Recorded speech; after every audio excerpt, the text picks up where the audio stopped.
Physics के फंडे में आपका स्वागत है। तो कैसे हैं आप लोग? आज की इस वीडियो में हम डिस्कस करने जाएंगे बहुत ज्यादा important concept, total internal reflection, TIR। लेकिन उसके पहले लास्ट वीडियो से रिलेट करता हुआ एक छोटा कॉन्सेप्ट और देख लेते हैं। हम देखेंगे velocity of image and object about an interface, right. मान लीजिए कि ये कोई मीडियम म्यू है जहां पे मेरा ऑब्जर्वर है, काली काली अखियां, ऑब्जर्वर होता है हमारा, राइट। चलिए, सो ये म्यू2 है, ये सामने मान लिया, राइट, ओके। इधर ऑब्जेक्ट रखा हुआ है। अगर ये रेयर है, ये डेंसर है, तो ऑब्जेक्ट हमको पास में लिखिए, ठीक है। इंटरफेस की जो सरफेस है, सरफेस के पास में लिखिए। और अगर ये डेंसर है, ये रेयर है, तो दूर लिखिए। ये चीज आपको पता है। चलिए, सो बेसिकली हमें दिमाग नहीं लगाना होता है, हमें सिर्फ कॉन्सेप्ट याद रखना होता है। क्या कि apparent depth by real depth equals to mu of observer divided by mu of object. Rare और डेंसर उससे हमको कोई मतलब नहीं है। चलिए दोस्तों, अब मान लीजिए इसकी जो इमेज बन रही है वो कुछ यहां बन रही है, at a distance of h dash. Image कहां बन रही है दोस्तों? At a distance of h dash, right. So ये हो जाएगा h dash is equals to mu observer कितना है? म्यू1। म्यू ऑब्जर्वर है म्यू1, म्यू ऑब्जेक्ट क्या है? म्यू2। म्यू1 बाय म्यू2 इनटू h, म्यू1 बाय म्यू2 इनटू h। अब हुआ क्या दोस्तों? मान लीजिए कि ये ऑब्जेक्ट इधर मूव करने लग गया with the speed of v0, with the speed of v0, right. चलिए, ये क्या कर रहा है? बेसिकली डिस्टेंस कम कर रहा है। ये डिस्टेंस कम कर रहा है। अगर ये डिस्टेंस कम कर रहा है तो डेफिनेटली इमेज भी डिस्टेंस कम करेगी। लॉजिक, कॉमन सेंस, दोनों सेम डायरेक्शन में ही ट्रैवल करने वाले हैं। तो इसका मतलब अगर इसकी वेलोसिटी नेगेटिव है तो इमेज की वेलोसिटी भी नेगेटिव आएगी, इसकी वेलोसिटी पॉजिटिव है तो इमेज की वेलोसिटी भी पॉजिटिव आएगी। क्लियर? चलिए, एक काम करता हूं, इसको डिफरेंशिएट करता हूं। ये जो है d by dt of h dash is equals to mu1 by mu2 into d by dt of h। d by dt of h क्या है? d by dt of h is nothing, it is the velocity of object, velocity of object। और d by dt of h dash क्या है? velocity of image। So I got a relation between velocity of object and velocity of image across an interface। Clear? तो दोस्तों लेते हैं एलटीक्यू, जिससे आपको ये कॉन्सेप्ट क्लियर हो जाए। यहां पर पानी है, जल, और जल में मछली है, राइट, क्योंकि जल मिल मछली कोई सेंस नहीं होता। अभी यहां पर इस मछली की स्पीड, बेबी शार्क की स्पीड है 4 meter per second, right, velocity plus 4 meter per second. यहां पर एक चील है और इसको बर्ड बोल दो, बर्ड की स्पीड है 6 मीटर पर सेकेंड, या मैं बोलूं वेलोसिटी है -6 मीटर पर सेकेंड। क्लियर? वो हमसे क्या पूछ रहे हैं?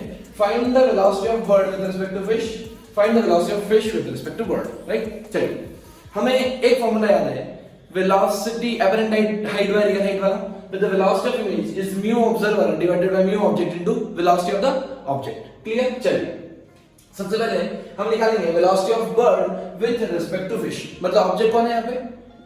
यहाँ पे ऑब्जेक्ट है बर्ड, ऑब्जेक्ट कौन है? बर्ड, और ऑब्जर्वर कौन है? फिश। अगर फिश ऑब्जर्वर है तो फिश कहां है? म्यू 4/3 वाटर है, वाटर का रिफ्रैक्टिव इंडेक्स 4/3 होता है दोस्तों, divided by mu of object, object air में रखा हुआ है, well, into velocity of object. Object कौन है? बर्ड, वेलोसिटी ऑफ बर्ड निकालना है, तो ऑब्जेक्ट है बर्ड 6, राइट। एक्चुअली अगर मैं इसकी वेलोसिटी पुट करूं तो दोस्तों वेलोसिटी होना चाहिए -6, right. Now so the velocity of image will be 8 metre per second with negative sign, I or I can say minus j cap, this is the velocity of image। Now what they're asking? They're asking the velocity of bird with respect to fish। So velocity of bird with respect to fish आ जाएगा velocity of bird minus velocity of fish, VAB याद है, relative velocity of object। So velocity of bird कितनी? velocity of bird है -8 j क्या, और velocity of fish कितनी है? velocity of fish है प्लस ऊपर की तरफ प्लस j 4j, राइट। तो मेरा आ गया आंसर -12j क्या, -12j क्या। अगर मैं पूछूं what is the speed of bird with respect to fish, तो आपका आंसर होगा +12 meter per second, +12 meter per second. Clear?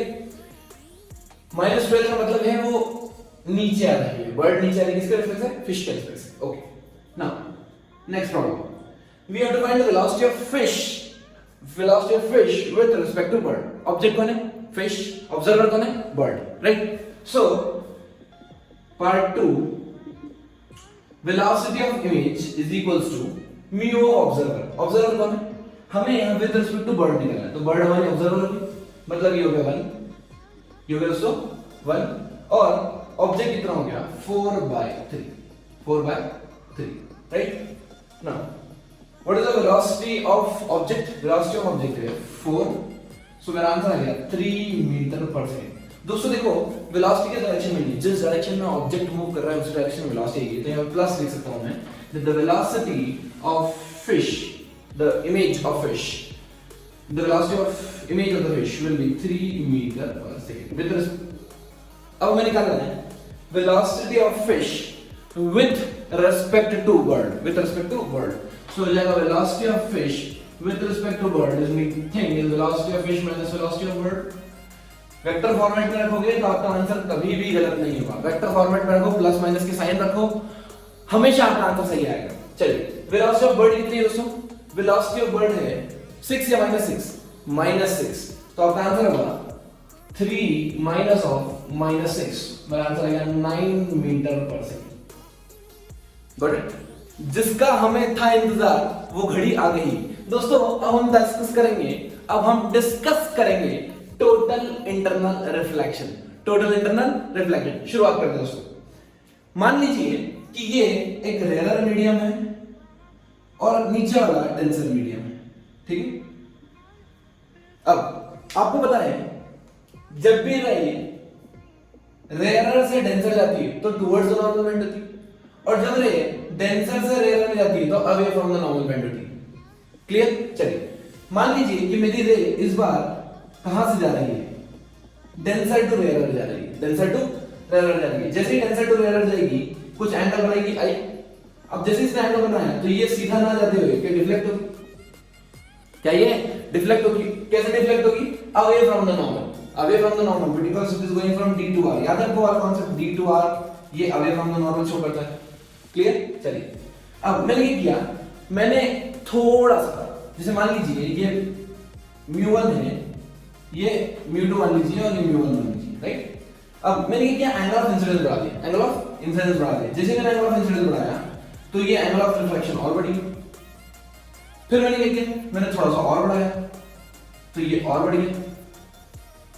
एक पर्टिकुलर एंगल, आपको ऐसा नहीं लग रहा कि जैसे ही आप किसी पर्टिकुलर एंगल पे आ जाएंगे, मान लीजिए एंगल बढ़ाते बढ़ाते आप यहां आ गए तो ये सीधा निकल जाएगा, मतलब पैरेलल टू द सरफेस निकल जाएगा। क्यों? क्योंकि इसका एंगल ऑलरेडी ज्यादा है इससे, राइट? ये 90 होगा, ये 90 होगा, उसके पहले ये 90 हो जाएगा। ठीक है? चलिए, तो ये जो एंगल होता है रेड वाला, इस एंगल ऑफ इंसिडेंस को बोलते हैं क्रिटिकल एंगल। क्या बोलते हैं दोस्तों? Critical angle.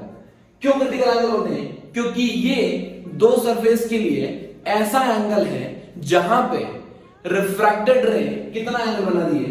रिफ्रैक्टेड रे 90 डिग्री एंगल बना रही है दोस्तों। रिफ्रैक्टेड रे 90 डिग्री एंगल बना रही है। दिस इज कॉल्ड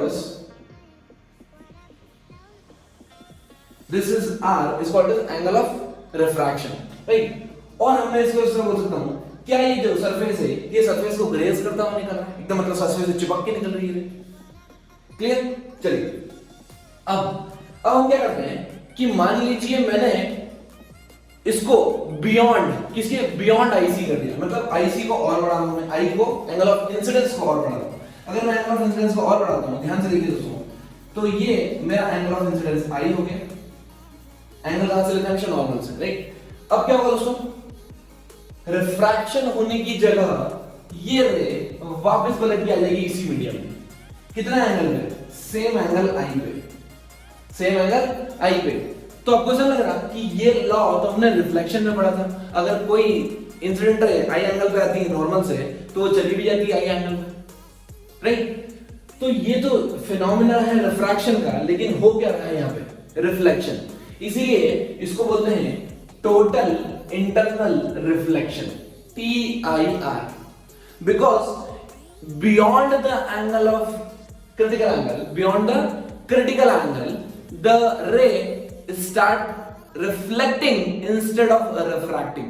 रिफ्रैक्शन बंद हो जाता है, रे रिफ्लेक्ट करना स्टार्ट कर देती है, रे रिफ्लेक्ट करना स्टार्ट कर देती है दोस्तों। चलिए, लेकिन इस फिनोमिना में कुछ कुछ कंडीशंस है वो आपको याद रखनी होगी, that this phenomena can occur only when light ray, when ray travels from denser medium to rarer medium। अगर रे डेंसर से रेयर में जा रही है, ये फिनोमेना तभी होगा क्योंकि जब रेयर से डेंसर में आती है तो टुवर्ड्स नॉर्मल बेंड होती है, तो उसमें मेरे को TIR मिलने की कोई संभावना नहीं है।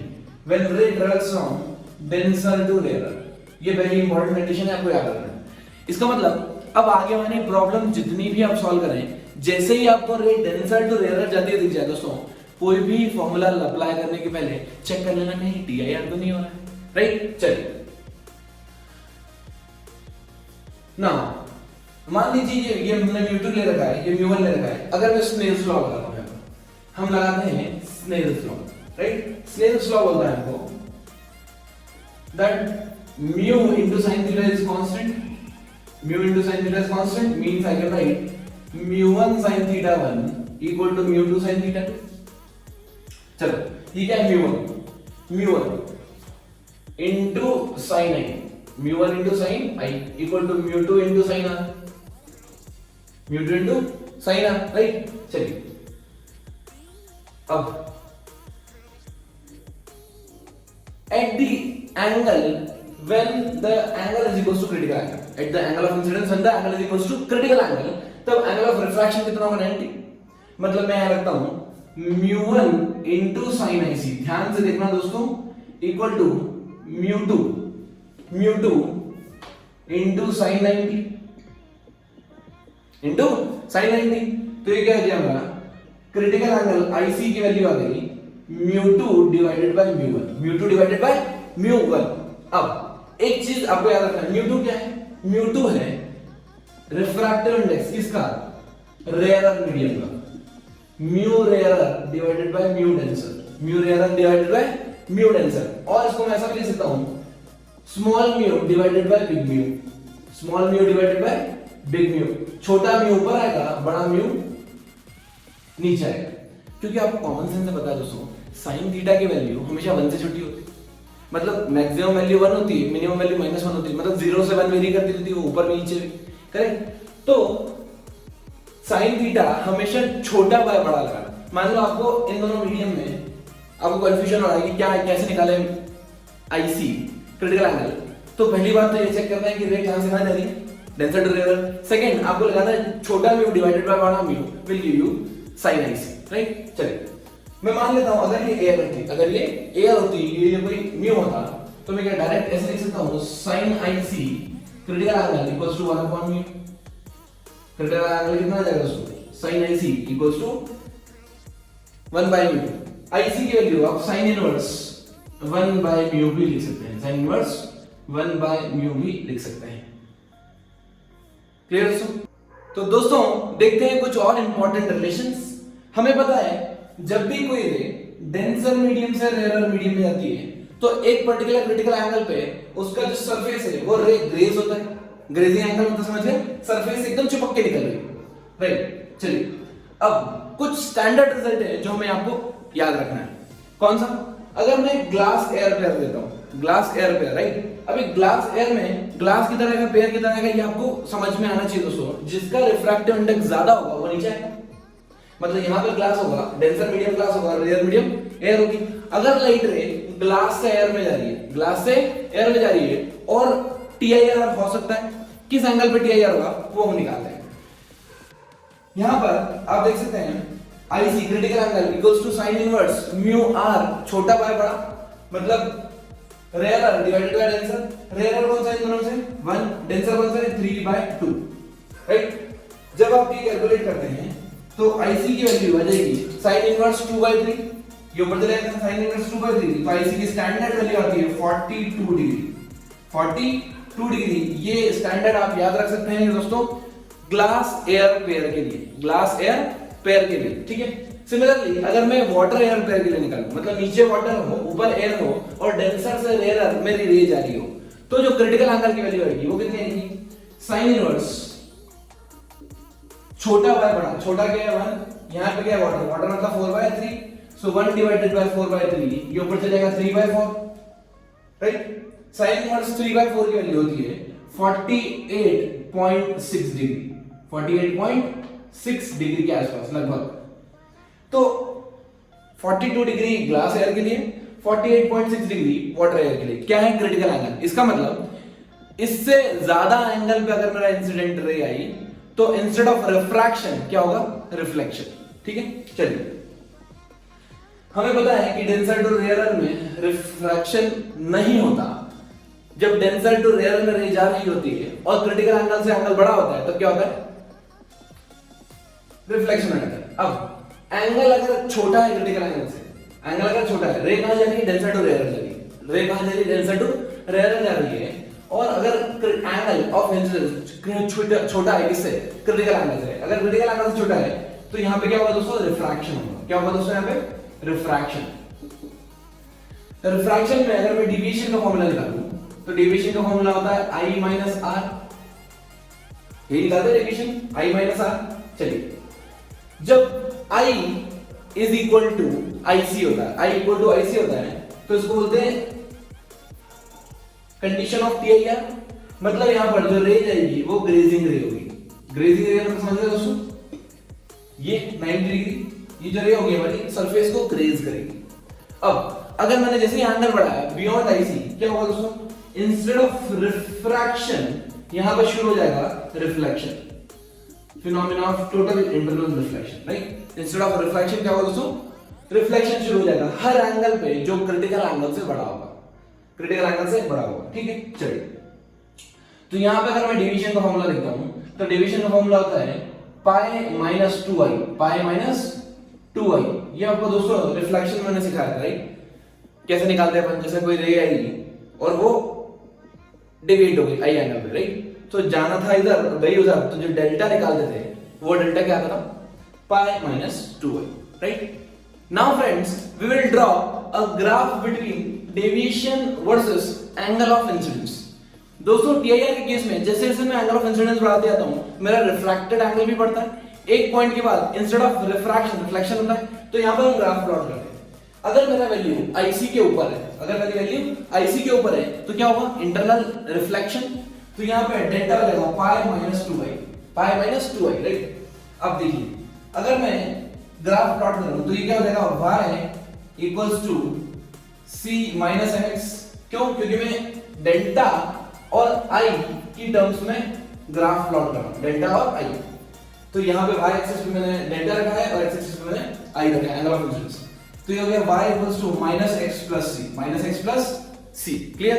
तो स्ट्रेट लाइन होगी, मतलब ये स्ट्रेट लाइन होगी with the negative slope, straight line होगी with the negative slope and c positive है, c पॉजिटिव इसका मतलब इंटरसेप्ट पॉजिटिव होगा, मतलब जो लाइन होगी वो कुछ ऐसी होगी, स्लोप होगा नेगेटिव और इंटरसेप्ट, इंटरसेप्ट मतलब क्या होता है दोस्तों, y एक्सिस पे डिस्टेंस, मतलब 100% ये रे यहां कट करेगी नहीं लाइन, c पॉजिटिव है, c पॉजिटिव है तो ये रे ऐसी जाएगी, ठीक है। लेकिन कब, जब एंगल IC से बियॉन्ड हो, एंगल IC से बियॉन्ड हो।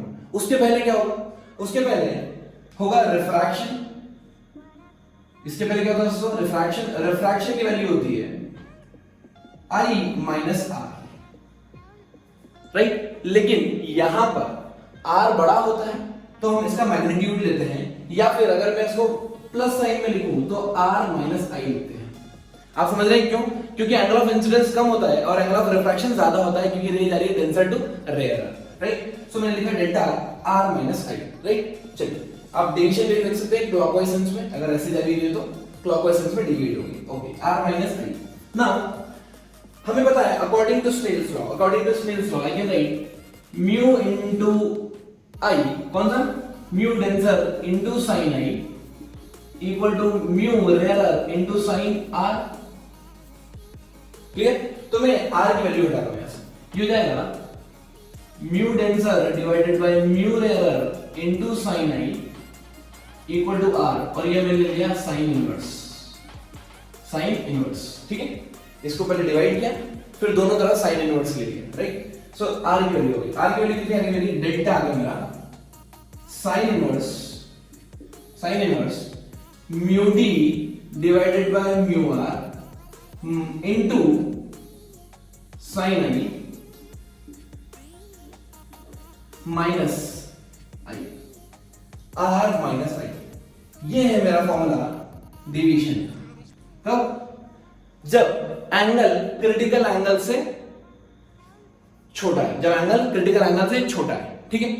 तो अब देख रहे हैं जो डेल्टा का रिलेशन है वो थोड़ा अजीब सा है साइन के साथ। डेल्टा और साइन में यहाँ पर डेल्टा और आई, सॉरी हाँ, डेविएशन और एंगल ऑफ इंसिडेंस, डेल्टा और आई में रिलेशन इस तरह का है, राइट। यहां भी आई आ रहा है, यहां भी आई आ रहा है। चलिए, इसका मतलब आपको पता है कि जब नॉर्मल इंसिडेंट होता है, राइट, मतलब अगर रे 0 डिग्री पे जा रही है तो क्या वो सीधी निकल जाती है, तब डेविएशन कितना होगा दोस्तों? उस केस में डेविएशन हम निकालते हैं सीधी रे निकल गई, मतलब कुछ भी नहीं हो रहा है, डेविएशन 0।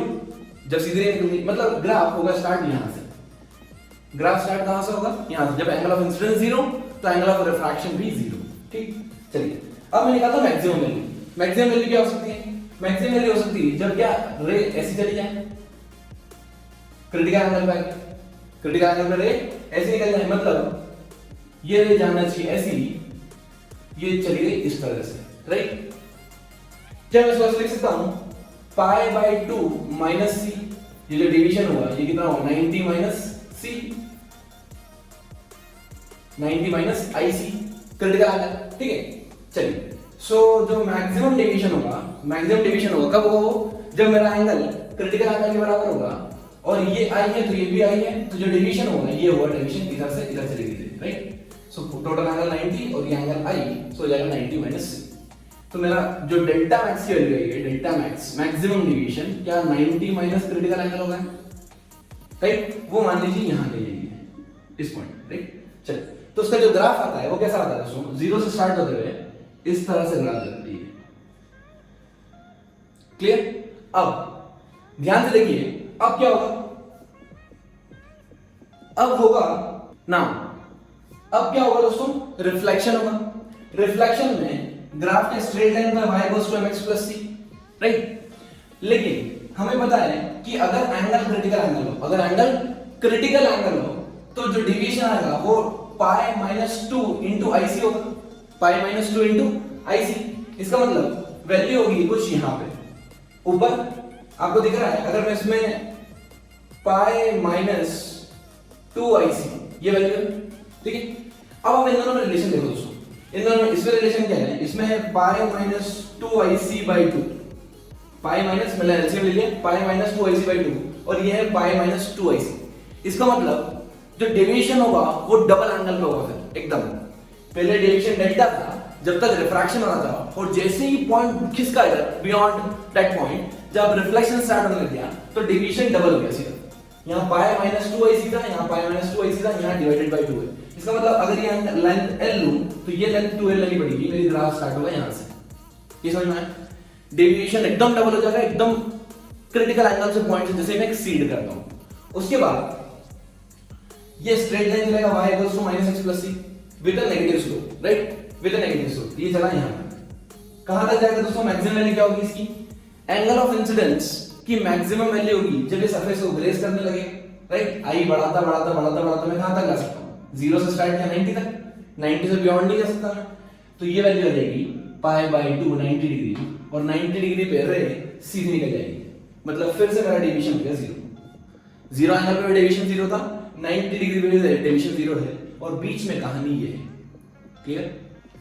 तो आइए दोस्तों देखते हैं कुछ applications of TIR, total internal reflection. सबसे पहला एप्लीकेशन है ऑप्टिकल फाइबर। दोस्तों आज की दुनिया में ये ऑप्टिकल फाइबर हर जगह है। टेलीकम्युनिकेशन इंडस्ट्री में आप लोगों के घर में जो वाईफाई वगैरह चलता है वो सब ऑप्टिकल फाइबर से ही कम्युनिकेट हो रहा है। दोस्तों ये इतना ज्यादा इंपॉर्टेंट है, टेलीफोन लाइंस की वो जो भी अपन कर रहे हैं, सिग्नल सेंड कर रहे हैं, वो ज्यादातर सब की सब टेलीकम्युनिकेशन ऑप्टिकल फाइबर के थ्रू ही हो रहा है। ये ऑप्टिकल फाइबर्स होते क्या है दोस्तों? ये मान लीजिए एक ट्यूब या पाइप जैसे है कुछ, इसके बीच में हमने क्या किया, यहाँ पे हमने कोर रखा, ये कोर है, और जो बाहर वाला पार्ट है इसको बोलते हैं क्लैडिंग। अंदर वाले पार्ट को बोलते हैं कोर और बाहर वाले पार्ट को बोलते हैं क्लैडिंग, राइट। अब हम क्या करते हैं, यहां से सिग्नल सेंड करते हैं। इस पॉइंट से हमने सिग्नल सेंड करना स्टार्ट किया, इधर सिग्नल एंटर किया, राइट।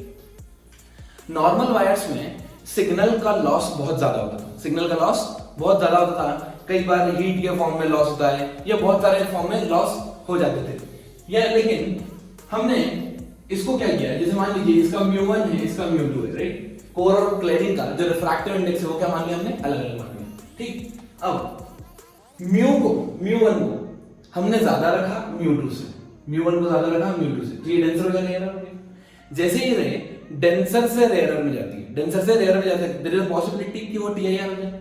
इसका मतलब मैं इतना स्मार्टली सिलेक्ट करता हूं μ1 μ2 की वैल्यूज, प्लस किस एंगल में मुझे सेंड करना है signal, such that signal second medium में ना जाए, सिग्नल सेकंड मीडियम में ना जाए और यहां से TIR हो जाए। ऐसा अगर ये TIR होगा तो दोस्तों हमें अदर एंड पे सिग्नल मिल जाएगा, ठीक है। ये बहुत ज्यादा इंपॉर्टेंट है आज की पॉइंट ऑफ व्यू से, करंट सिचुएशन को देखें तो, ठीक है। Second thing is mirage in desert. अभी मिराज इन डेजर्ट क्या है दोस्तों, आपने देखा होगा कि कई बार आप रोड पे जा रहे हैं तो आपको शिमरी दिखता है, आपको वाटर सरफेस दिखती है, या फिर एग्जैक्टली मैं मिराज देखूं, मिराज इन डेजर्ट। यहां पर मान लीजिए कि ये डेजर्ट है और डेजर्ट के एक एंड पे कोई ट्री है बड़ा सा ना, ये ट्री मान लीजिए, अभी ये ट्री है और यहां पर कोई आदमी खड़ा हुआ है एज ऑब्जर्वर, ठीक है, ये हमारा ऑब्जर्वर है। अब क्या होगा, डेजर्ट्स में गर्मी बहुत ज्यादा होती है, तो यहां पर जो डिफरेंट लेयर्स है, मान लीजिए डिफरेंट एयर की लेयर्स है, यहां पर रिफ्रैक्टिव इंडेक्स चेंज होता है। रिफ्रैक्टिव इंडेक्स क्या होता है दोस्तों, चेंज होता है। तो रिफ्रैक्टिव इंडेक्स चेंज होने से क्या होगा, नीचे गर्म होगा, मतलब नीचे रेयर और मीडियम होता है। नीचे क्या होगा दोस्तों, रेयर और मीडियम, देखिए, ठीक है।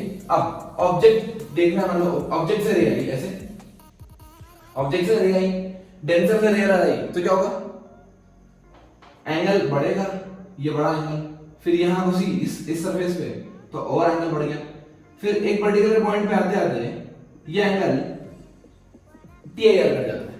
ये एंगल क्या करता है, TIR कर देता है। इसका मतलब ये वाली जो ऑब्जेक्ट थी, ये नीचे आते आते इस ऑब्जर्वर को ऐसा लगता है कि ये इधर से आ रही है, ये इधर से आ रही है, तो उसको भ्रम हो जाता है कि जो ऑब्जेक्ट है वो यहां प्लेस नहीं है, ऑब्जेक्ट यहां प्लेस है। उसको ट्री कहां दिखता है दोस्तों, यहां दिखता है ट्री। और ये किसका फिनोमेना है, ये फिनोमेना है TIR, total internal reflection, right. चलिए third important point, brilliance of diamond. आपने देखा होगा जो डायमंड होता है वो बहुत ज्यादा चमकता है, हीरा है सदा के लिए। तो ये चमकता क्यों है, क्योंकि इसका जो मटेरियल होता है दोस्तों, उसका रिफ्रैक्टिव इंडेक्स इस तरह सेट होता है कि इसका क्रिटिकल एंगल निकालें तो लगभग 24 डिग्री के आसपास होता है। बहुत 24 डिग्री मतलब बहुत छोटा। अगर क्रिटिकल एंगल इतना छोटा है, मतलब जैसे ही लाइट रे उसके ऊपर गिरती है वो क्या करती है, TIR करना, रिफ्लेक्ट करना स्टार्ट करती है। वो क्या करना स्टार्ट करती है, रिफ्लेक्ट। अभी कोई एलिमेंट जितना ज्यादा रिफ्लेक्ट करेगा, लोगों की आंखों में रेज उतनी ज्यादा जाएगी। अगर रेज ज्यादा जा रही है तो आपको चमकता हुआ दिखेगा दोस्तों, ठीक है। फोर्थ और इंपॉर्टेंट कॉन्सेप्ट, लूमिंग। लूमिंग क्या होता है, जैसे मान लीजिए आप सी में हैं और सी में बहुत दूर से शिप आ रही है, राइट। तो कई बार आपको ऐसा होता है कि वो शिप आपको दिखती नहीं है, लेकिन उसकी इमेज आपको पहले दिख जाती है, उसके आने के पहले आपको उसकी इमेज दिख जाती है। ये कॉन्सेप्ट लगभग सेम है जैसा मिराज का है, राइट। थोड़ा सा और एडवांस वर्जन मान सकते हैं हम, लेकिन लूमिंग आप समझ जाइए, शिप की इमेज पहले ही बन जाती है उसके आने के, मतलब उसके दिखने के पहले, शिप के एक्चुअली दिखने के पहले हमें उसकी इमेज दिख जाती है और हमें पता पड़ जाता है कि शिप आने वाली है, ठीक है। Now we will move on to next concept, circle of illumination. दोस्तों सर्कल ऑफ इल्यूमिनेशन क्या होता है, आपने स्विमिंग पूल देखा होगा, स्विमिंग पूल में पानी होता है।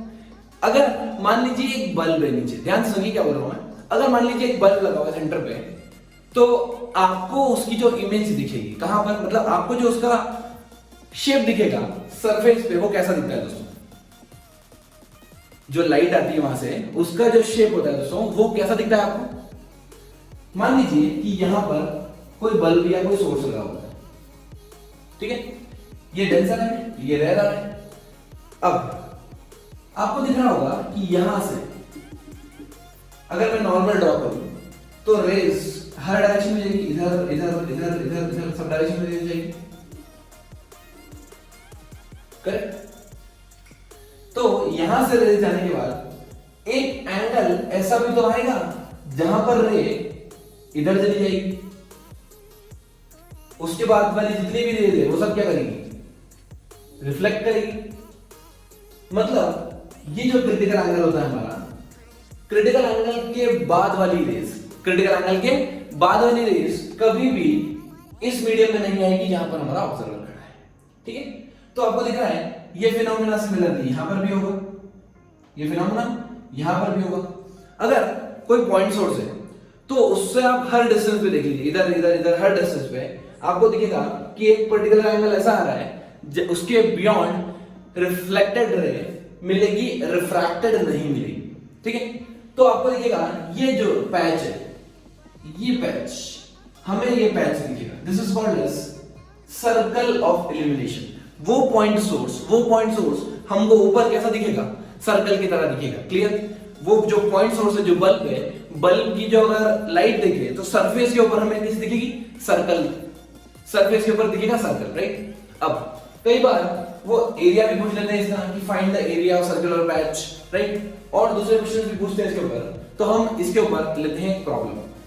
यहां पर रिफ्रैक्टिव इंडेक्स मान लीजिए √2 दे रखा है और हाइट गिवन है हमें, हाइट कितने गिवन है, 5 मीटर, हाइट कितने गिवन है, 5 मीटर, राइट। अब वो पूछ रहे हैं कि find the area of circular illumination. चलिए सबसे पहले तो मुझे ये डिस्टेंस निकालनी है, मान लीजिए ये रेडियस r है, ये रेडियस r है, राइट, ओके। सबसे पहले मैं निकालता हूं कि क्रिटिकल एंगल IC की वैल्यू कितनी होगी। हमें पता है, हमें क्या पता है दोस्तों, sin IC is equal to mu rare divided by mu denser, छोटा बाय बड़ा। छोटा क्या है यहाँ पे, एयर, सो ये हो जाएगा एयर डिवाइडेड बाय वाटर।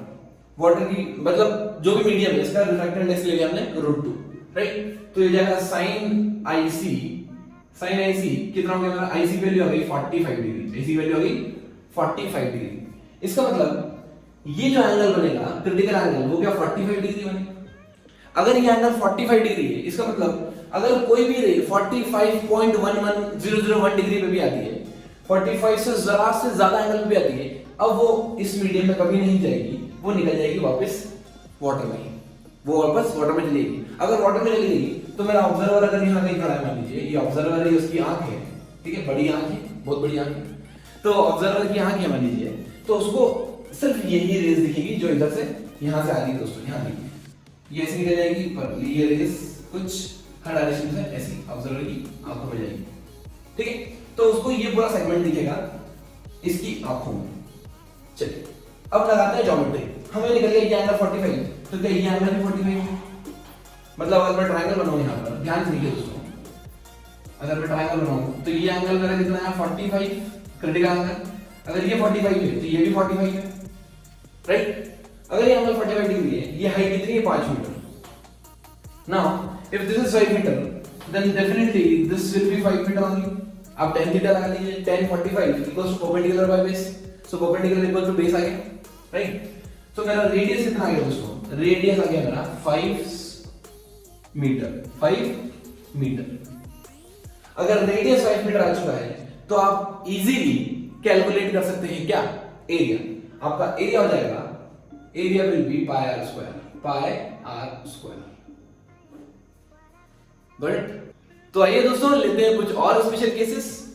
मान लीजिए मैंने यहां पे एक ऑब्जेक्ट लिया जो कि इल्यूमिनेटेड है और वो डिस्ट्रीब्यूटेड है ओवर लेंथ, मतलब ट्यूबलाइट टाइप का एलिमेंट मान लीजिए, ठीक है। ये चल रहा है, ये पानी के अंदर रखा हुआ है। मुझे बताओ इसका शेप कैसा बनेगा, जो पैटर्न बनेगा सरफेस पे वो कैसा पैटर्न बनेगा। तो इसको अगर मैं एक काम करूं, इसको इतने सारे सोर्सेस मान लेता, क्या ये ट्यूबलाइट है, ट्यूबलाइट को कैसा मान लो, पॉइंट सोर्सेस है, पॉइंट सोर्स ऑलमोस्ट इंफिनिटी में। अगर इतने सारे पॉइंट सोर्स हैं, एक पॉइंट सोर्स है, ऊपर बनता है हमें सर्कल, ठीक है, यहां बनेगा सर्कल, इस तरह सर्कल बने, क्लियर। सिमिलरली जो इसके पास वाला सोर्स होगा उस पे भी क्या बनेगा सर्कल, मतलब सारे सर्कल अगर मैं ऐसे लाइन से जमाते जाऊं बहुत सारे सर्कल्स हो जाएंगे ऐसे, राइट। मैं दूर बना रहा हूं लेकिन ये होंगे और क्लोज, जैसे ही और क्लोज होंगे तो आपको दिखेगा कि ये सारी सरफेस एक दूसरे को कोइंसाइड कर रही है, ये सारी सरफेस एक दूसरे को कोइंसाइड कर रही है, ठीक है। तो आपको अलग अलग रिंग्स नहीं दिखेगी, वो पूरा पैटर्न दिखेगा विद दिस शेप, ठीक है। ऊपर से स्ट्रेट लाइन, नीचे से स्ट्रेट लाइन और साइड से सर्कुलर आर्क, ठीक है। अब मैं क्या करता हूं, आपने देखा होगा दोस्तों आजकल बल्ब आते हैं ट्यूब की शेप की, राउंड राउंड। अगर मैंने वो वाली ट्यूब रख दी यहां पे ऐसे, अगर मैंने ऐसे ट्यूब रख दी, राइट, अब इसका शेप क्या बनेगा। अभी भी आपको क्या कंसीडर करना है, मान लीजिए ये पॉइंट सोर्सेस हैं इतने सारे, हर पॉइंट सोर्स एक सर्कल बनाता है। इसका मतलब ये कुछ सर्कल्स बनाएंगे ऐसे, सर्कल ऐसे, सर्कल, ये सर्कल बनेंगे ऐसे,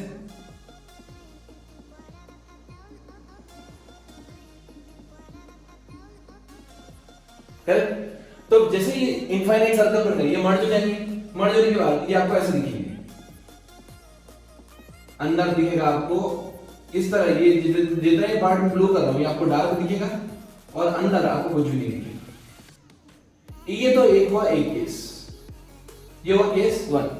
मान लीजिए कि अगर वो बड़ी बड़ी रिंग्स बनने लगे, अगर वो बड़ी बड़ी रिंग्स बनने लगे इस तरह से, ऐसे ऐसे ऐसे, कैसे, ऐसे ऐसे ऐसे, ये बड़ी बड़ी रिंग्स बनने लगे ऐसे, तो क्या ये एक दूसरे को कोइंसाइड करेंगी सब, तो आपको जो शेप दिखेगा वो डिस्क जैसा बन जाएगा, या तो आपको डिस्क विद कैविटी दिखेगी या फिर आपको डिस्क दिखेगा, डिपेंड्स कि ये वैल्यू डिस्टेंस और रिफ्रैक्टिव इंडेक्स कितना कितना है, क्लियर। तो आइए दोस्तों लेते हैं L T Q. Find the range of phi such that the ray will always show TIR at side PQ। ये साइड PQ है इस ट्रायंगल की, ये कोई मटेरियल मान लीजिए जिसका रिफ्रैक्टिव इंडेक्स कितना है √2, राइट। अब यहां से मेरी इंसिडेंट ए आ रही है परपेंडिकुलर और नॉर्मल टू PR, ठीक है। तो ये सीधी निकल जाएगी, आपको पता है जब भी कोई रे नॉर्मल आती है इस सरफेस की वो अनडिवाइडेड निकल जाती है सीधा। ये पूछ रहे हैं कि एंगल PQ, ये जो PQ साइड है, phi वैल्यू कितना होना चाहिए such that it will always show TIR at side PQ। इसको पूछने के दो तरीके और हैं। एक तरीका ये है कि वो पूछ रही है एंगल बताओ such that this ray should never cross this surface, यहां से ये बाहर नहीं जाना चाहिए, ठीक है। एक और तरीका कि ये हमेशा ग्रेज करना चाहिए, इस सरफेस के ऐसे निकल जाए। और इन्होंने पूछा है कि रेंज बता दो आपको सब कुछ, कि ये रे जो इंसिडेंट रे है ये PQ से इस साइड नहीं आना चाहिए। दोस्तों कॉन्सेप्ट क्या लगेगा, सबसे पहले तो मैं एंगल ऑफ इंसिडेंस निकालता हूं। एक नॉर्मल ड्रॉ किया, नॉर्मल ड्रॉ किया, ये डेंसर मीडियम है, ये phi है, तो क्या ये भी phi है, ये वाला phi है, ये phi है, मतलब ये एंगल ऑफ इंसिडेंस है वो क्या 90 - phi, angle of incidence 90 - phi है। एंगल ऑफ इंसिडेंस कितना है मेरा, I = 90 - phi, π/2 - phi, right, geometry से। अब ये वाली रे इस सरफेस को कब क्रॉस नहीं करेगी, जब रे डेंसर से रेयर जाएगी और TIR शो करेगी, तो डेंसर से रेयर जाएगी, करेक्ट। मतलब हो सकता है TIR शो कर जाए। TIR शो करने के लिए क्या ये वाला एंगल, कौन सा, angle of incidence must be greater than और इक्वल टू IC होना चाहिए। Angle of incidence must be greater than और equal to critical angle. Angle of incidence कितना है, एंगल ऑफ इंसिडेंस है π/2 - phi, π/2 - phi should be greater than critical angle। आपको critical angle की formula पता है, sin inverse mu of rare medium divided by mu of denser medium, छोटा by बड़ा, तो ये होना चाहिए बड़ा। sin इनवर्स छोटा कितना है दोस्तों, एयर है बाहर 1, बाहर क्या है एयर, और ये कितना है √2 गिवन है। चलिए तो हो जाएगा sin इनवर्स 1/√2 क्या 45 लिखूं मैं, π/4 क्लियर। चलिए तो मैं इसको इधर लेके आता हूं, इसको इधर लेके आता हूं, ये हो जाएगा pi by 2 minus pi by 4 is greater than equals to 5, right? चलिए, तो कितना होगा? Pi by 2 minus pi by 4 जो क्या pi by 4 must be greater than equal to 5, मतलब 5 हमेशा छोटा होना चाहिए किससे? पाई बाय 4 से। अगर पाई बाय 4 से ये छोटा एंगल है, पाई बाय 4 से ये छोटा एंगल है, तब हमेशा मुझे PIR शो होगा किस सरफेस पे? PQ सरफेस पे, मतलब ये रे कभी भी बाहर नहीं जाएगी। Clear? My goal is not to be better than anyone else, but to be better than what I used to be. Stay motivated, keep learning, keep supporting.